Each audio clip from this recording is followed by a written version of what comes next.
사랑의 하나님 아버지 감사합니다. 하나님이 베푸신 은혜는 한량이 없습니다. 우리가 늘 삶 가운데 또 여러 가지 환경 가운데 또 우리들의 두려움 때문에 때로는 우리들의 욕심 때문에 우리가 하나님이 주시는 은혜를 느끼지 못하고 살아갈 때가 너무나 많음을 고백합니다. 하나님, 오늘도 우리가 주어지는 삶 속에서 하나님이 한량없이 보내주시는 그 은혜를 알고 감사하며 영광을 올려드리며 살아갈 수 있도록 하나님 함께하여 주옵소서. 그러기 위해서 말씀 앞에 섰사오니 하나님의 말씀의 의미를 깨닫고 그 말씀을 붙잡고 살아갈 수 있도록 도와주옵소서. 예수님의 이름으로 기도드립니다. 아멘. 오늘 저와 여러분들이 함께 나눈 말씀은 스가랴 8장 14절의 말씀인데, 스가랴 8장은 1절에서부터 23절 전체를 다 같이 보아야 또 이해가 되어집니다.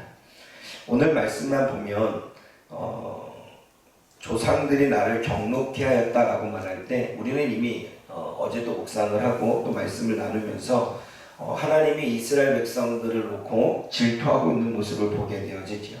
이스라엘 백성들이 우상을 숭배하고 이방 나라 문화에 취하고 그 안에서 하나님과 멀어지고 주님의 말씀에 귀를 기울이지 않을 때에 주님께서는 경로, 크게 질투해서 크게 질투하고 분노하고 오늘 말씀은 경노했다라고 이야기를 하고 있습니다. 그 질투심에 그 경로에 주님께서는 재앙을 내리기로 뜻하셨고, 그리고 그 재앙을 돌이키지 않고 그냥 변하지 않고 그 재앙을 내리겠다, 마음을 바꾸지 않겠다라고 하는 그러한 어떤 마음을 정하시지요. 근데 15절에 보면 이제는 내가 다시 예루살렘과 유다 족속에게 은혜를 베풀기로 뜻하였다라고 이야기를 하고 있습니다.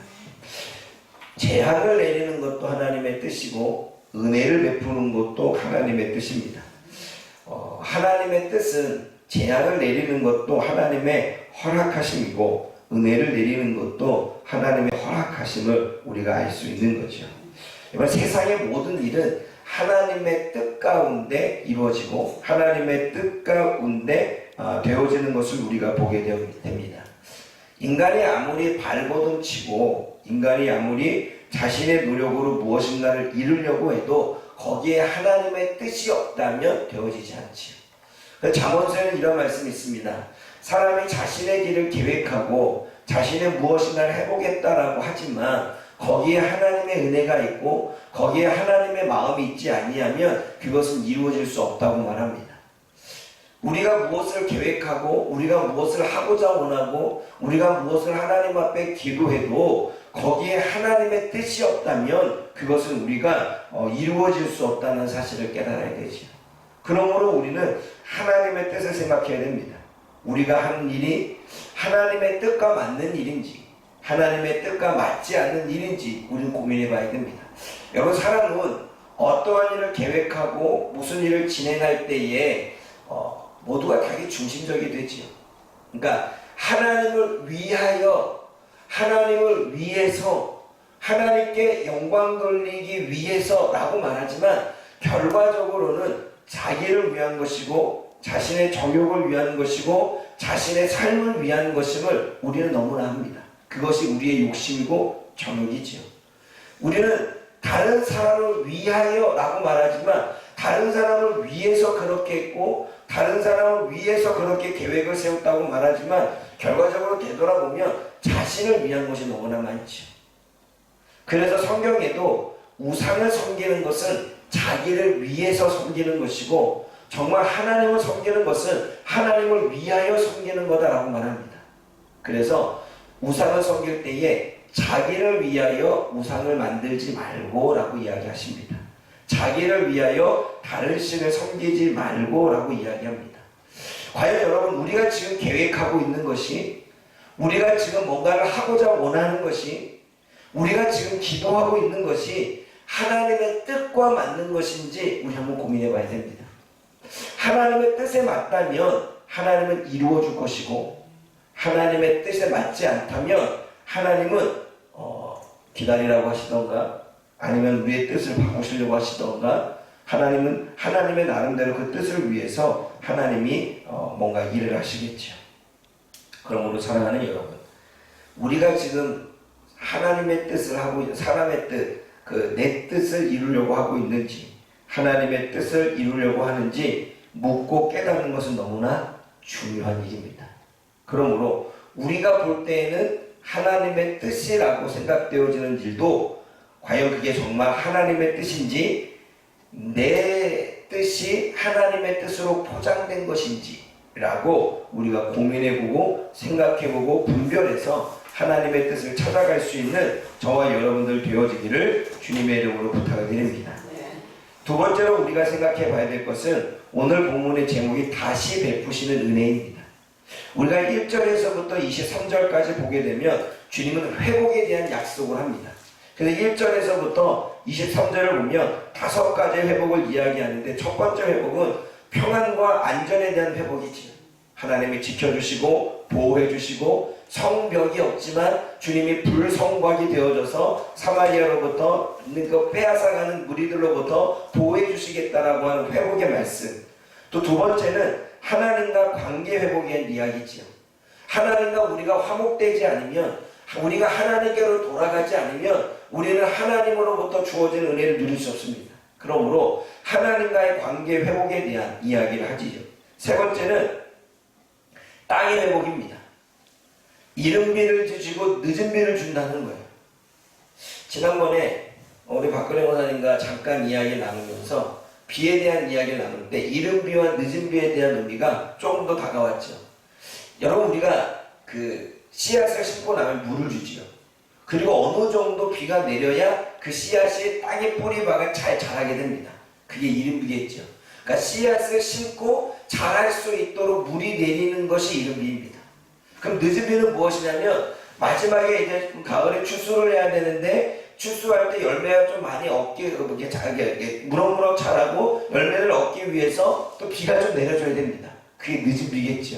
그래서 성경에서 말하는 이른 비와 늦은 비는 풍성한 은혜, 그리고 수확을 거둘 수 있는 일에 우리가 심었던 것이 잘 자라고 마지막에 그 자라고 있었던 것이 풍성한 열매를 맺기 위한 이른 비, 늦은 비의 은혜가 하나님이 주시는 은혜인 줄 믿습니다.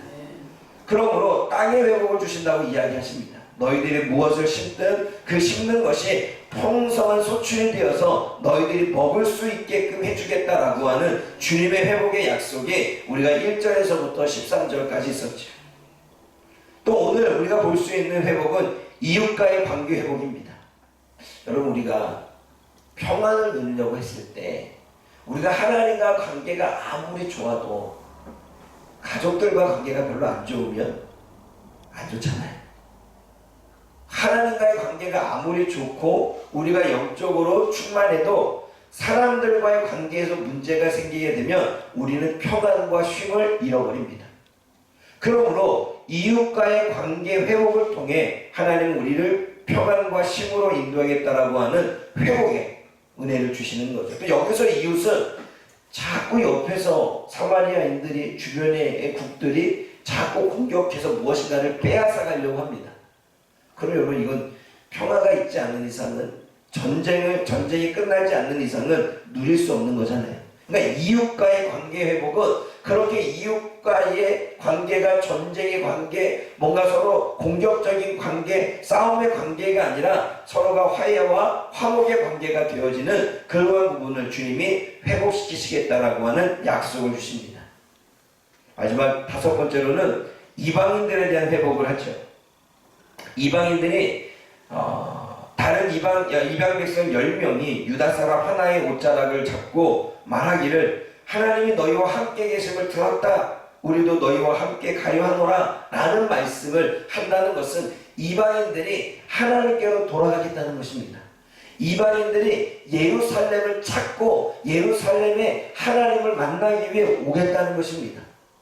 여러분, 이곳에, 그리고 저와 여러분들이 살아가는 그 삶 가운데 하나님의 역사를 경험하는 이방인들, 불신자들이 그것을 믿고 하나님께로 돌아간다고 하는 이야기는 상당히 좋은 이야기지요.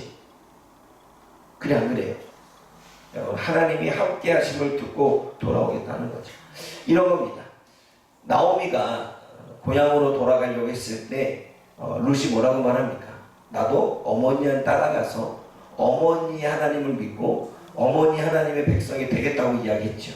그 얘기는 뭐냐면 그가 그 하나님이 살아계심을 믿고 하나님이 이스라엘에 다시 돌아와서 그 땅이 풍성했음을 듣고 하나님이 거기 계셨음을 알고 그것을 붙잡고 그 안에서 하나님을 만나고 경험하고 그거를 믿겠다라고 하는 결단이겠죠. 이방인들에게 이런 은혜가 있다고 말합니다. 이것은 믿는 사람이 복의 근원이 된 거죠. 여러분, 복의 근원은 하나님이 함께 하셔서 하나님의 일하심이 나를 통해서 나타나는 것을 주변 사람들이 보고 그렇게 주님 앞에 돌아올 때 이게 복의 근원이 되는 것입니다. 우리가 누군가에게 받았던 은혜의 복을 나눠주고 물질을 나눠주고 섬겨주고 그들의 필요를 채워주는 우리가 그런 것도 복의 근원이지만 정말 복의 근원은 그들이 구원을 받는 길입니다. 그러나 그들이 구원을 받을 수 있는 것은 우리의 교회에, 우리의 삶에, 우리의 개인적인 어떠한 삶 속에서 하나님의 역사하심이 나타나고 그것을 불신자들이 보고 하나님께로 돌아오는 역사가 일어날 때 진정한 영적인 복의 근원이 되는 것입니다. 사랑하는 여러분, 저와 여러분들의 교회가 그렇게 되어지고 저와 여러분들의 가정이 그렇게 되어지고 먼저 저와 여러분들의 삶이 그렇게 되어지기 원합니다. 그럼 생각해 봅시다.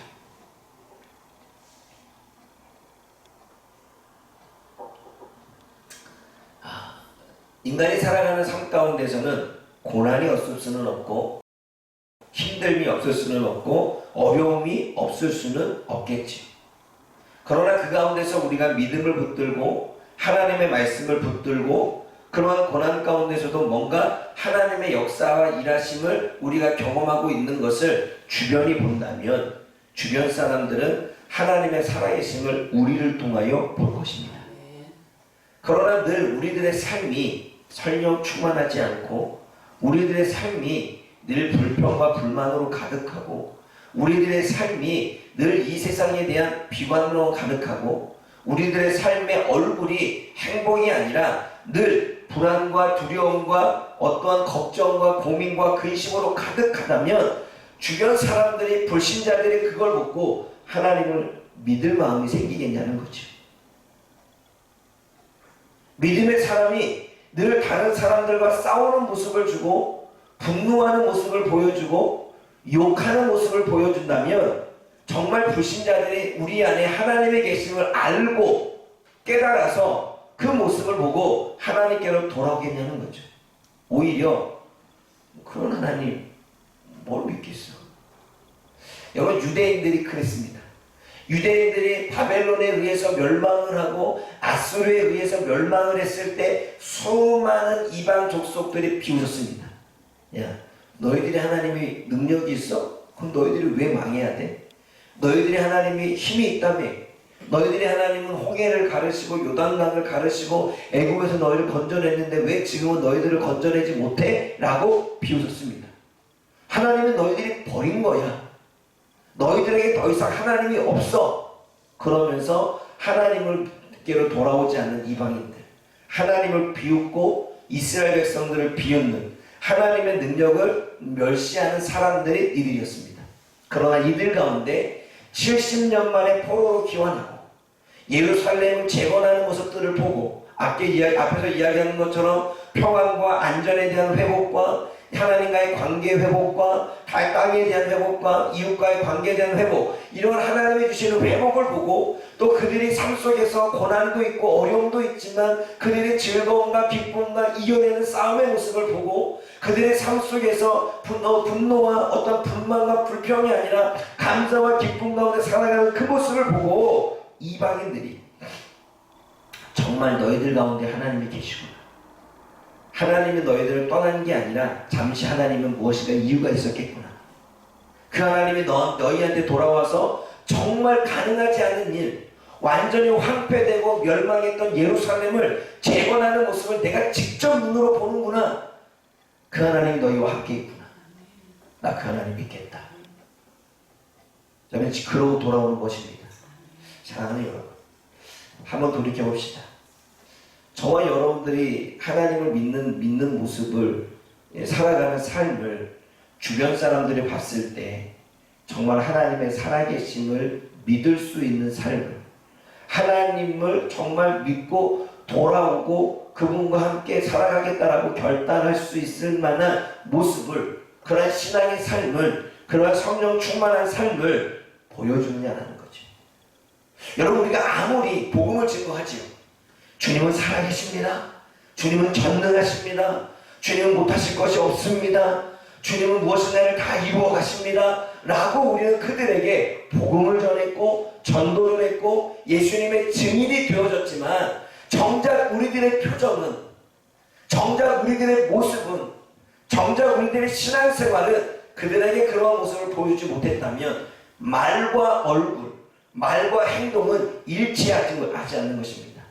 그러면 그러한 모습을 보고 정말 믿음의 사람이 하나님의 능력을 믿고 우리를 보고 돌아올 수 있겠느냐라고 하는 거지. 사랑하는 여러분,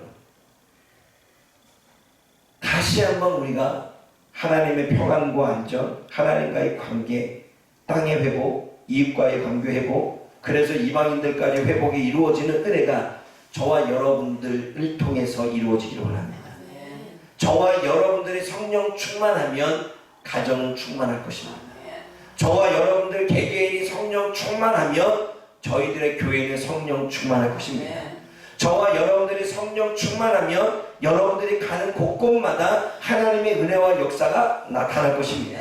저와 여러분들의 그 성령 충만하면 사울에게 성령이 충만했을 때 그 주변 사람들에게도 그 성령의 역사가 나타났던 것처럼 저와 여러분들의 성령 충만하면 분명 하나님의 역사는 나타나게 될 것입니다. 그러므로 오늘도 저와 여러분들 개개인이 성령 충만하고 정말 하나님의 살아계심을 입술로가 아니라 우리의 표정과 우리의 삶과 우리의 모습으로 보여줄 수 있는 저와 여러분들 되어지기를 주님의 이름으로 부탁을 드립니다. 세 번째는 너희가 행할 일은 이것이니라 라고 말씀하십니다. 16절에 우리가 행할 일이 무엇이라고 말씀하십니까? 16절 17절 말씀 한번 읽어봅니다. 시작. 너희가 하나님의 일이라니라. 너희는 이웃과 더불어 진실을 말하며 너희 성문에서 진실하고 합평한 재판을 베풀고 마음에서 해악을 결과하지 말며 거짓 맹세를 좋아하지 말라. 이 모든 일은 내가 미워하는 것이야. 여러분, 이 모든 것은 내가 미워하는 것이라고 말할 때 이웃에게 진리를 말하고 진실하고 화평한 재판을 베풀고 서로 해하기를 도모하고 도모하지 않고 거짓 맹세를 좋아하지 않는 것을 하나님이 미워하실까요? 본문을 보면 그렇게 보이시죠? 근데 그게 아니겠죠. 진리를 말하지 않고 화평한 재판을 베풀지 않고 서로 해하기를 도모하고 거짓 맹세를 좋아하는 것을 주님이 미워하시겠다는 거죠. 여러분, 우리가 이 말씀은 참된 금식에 대한 이야기, 의무화 형식으로 변했을 때 오늘 본문에서 19절에 나오는 것처럼 넷째 달에 금식하고 다섯째 달에 금식하고 일곱째 달과 열째 달에 금식한 이 모습, 형식과 의무로 변해버린 모습, 참된 금식의 의미는 잃어버리고 그냥 밥만 굶어버리는 그 모습이 변했다는 것입니다. 그래서 그때 주님께서는 밥만 굶지 말고 공의와 정의로 재판하고 서로 해하기를 도모하지 말고 서로 거짓말하지 말라라고 하는 이야기를 그때도 하셨습니다. 지금 오늘 본문의 말씀은 너희들이 행할 일은 이라고 말하며 진리를 말하고 화평한 재판을 베풀고 서로 해하기를 도모하지 않고 거짓 맹세를 좋아하지 않는 모습으로 변해진 너희들의 삶, 그래서 그로부터 나오는 금식, 그 금식의 태도와 그 금식의 의미를 알고 참된 금식으로 변해졌던 이 이스라엘 백성들의 모습을 본다는 것입니다. 전에는 그냥 형식과 의무 가운데 밥만 굶었고 금식을 해도 자신의 정욕을 채우기 위해서 자신의 기도 제목이 이루어지기 위해서 기도했던 모습이었다면 이제는 하나님을 위한 금식, 그리고 백성들을 위한 금식, 그리고 정말 참된 금식의 의미를 깨닫고 이러한 일들을 삶에서 행하며 금식을 했다는 것입니다. 금식하는 자세와 태도가 변한 것이요. 그리고 그렇게 금식을 했더니 금식이 고통과 괴로움이 아니라 그렇게 금식했더니 하나님을 위해서, 영혼을 위해서, 이웃을 위해서 참다운 금식을 했더니 기쁨과 즐거움과 희락이 이 마음에 솟아났다라고 이야기를 하고 있는 것입니다. 사랑하는 여러분, 오늘도 저와 여러분들처럼 저와 여러분이 하나님이 참된 금식에 대한 의미를 이야기합니다. 너희들의 금식은 잘못됐다. 다시 돌이켜라. 그런데 이스라엘 백성들이 참된 금식으로 돌이키고 변하는 모습을 보여주고 있습니다. 오늘도 저와 여러분들이 말씀을 들었다면 하나님이 우리들을 통해서 뭔가 회복하기를 원하고 뭔가 변하기를 원하고 하나님의 말씀 안으로 다시 되돌아와서 그 말씀에 순종하기를 원한다면 오늘 말씀처럼 변하기를 원합니다. 의미가 변하고 우리의 마음이 변하고 우리의 태도가 변하고 우리의 순종의 삶이 변함으로 하나님의 은혜를 입을 수 있고 하나님의 기쁨과 즐거움과 희락이 우리의 삶의 깊은 곳에서부터 나올 수 있는 그러한 축복의 삶이 되어지기를 축원합니다. 그러므로 변하여라고 하는 이 단어가 저와 여러분의 삶 속에서도 지금의 삶으로부터 이전의 삶으로부터 변하여 하나님의 뜻 가운데로 나아가는 저와 여러분들 되어지기를 주님의 이름으로 부탁을 드립니다. 기도하겠습니다. 사랑의 하나님 아버지, 참으로 감사합니다. 우리가 아무리 이 땅에서 노력하고 수고하고 열심을 내고 아둥바둥한다 할지라도 모든 것은 하나님의 뜻 가운데 이루어짐을 하나님 우리가 다시 한번 말씀을 통하여 보게 되어집니다. 재앙을 내리는 것도 하나님의 뜻이고 은혜를 베푸는 것도 하나님의 뜻, 사람이 모든 일을 계획할지라도 그 계획을 진행시키는 것은 하나님의 뜻임을 다시 한번 우리들에게 상기시켜 주시니 감사합니다. 오늘도 우리가 하고자 원하는 일이 하나님의 뜻과 맞는지 먼저 하나님의 뜻을 묻고 하나님의 마음을 우리의 가슴에 심고 하나님 그 계획된 일들을 하나하나 이루어갈 수 있는 우리가 되게 하여 주옵소서. 설사 하나님의 뜻과 부합되지 않는다면 하나님 우리에게 분별력을 더하여 주시고 지혜를 더하여 주시어서 하나님의 뜻이 우리 안에 이루어지는 삶이 되어질 수 있도록 하나님 도와주옵소서.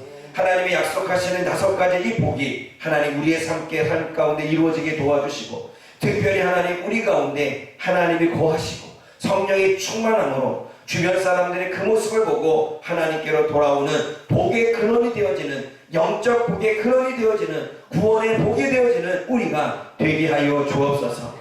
하나님 이스라엘 백성들의 말씀이 주어지고 난 이후에 변하여 그들이 저와 변한 삶 하나님의 순종의 삶으로 나아갔던 것처럼 하나님이 우리에게 말씀하실 때 하나님이 우리에게 책망하실 때 하나님 우리를 권면하실 때 그 말씀을 받고 변하여 하나님의 뜻을 이루어가는 우리가 되게 하여 주옵소서. 그래서 오늘도 하나님의 뜻을 깨닫고 하나님의 말씀의 의미를 깨닫고 변하여 살아갈 수 있는 이 하루 이 삶이 되어질 수 있도록 하나님 축복하여 주옵소서. 예수님의 이름으로 감사하며 기도드립니다. 아멘.